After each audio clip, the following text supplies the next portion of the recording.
What is an antenna? Explain its important functions.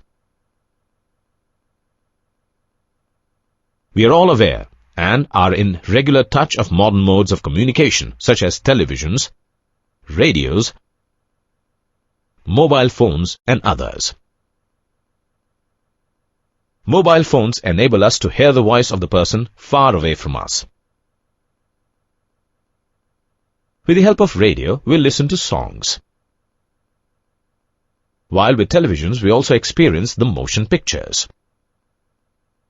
Have you ever wondered how these devices receive information? This transmission and reception of information in form of electromagnetic waves is carried out by an antenna.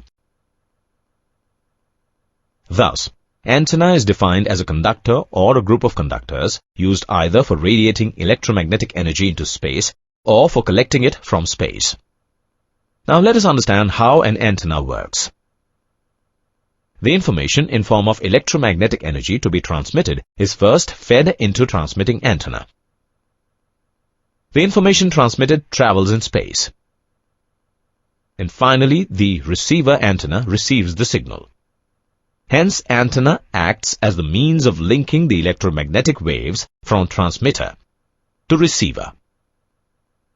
The major function of an antenna is that it radiates energy in a desired direction. Also, antenna acts as a transducer, that is, it converts high-frequency current into electromagnetic waves at transmitter end. Related term is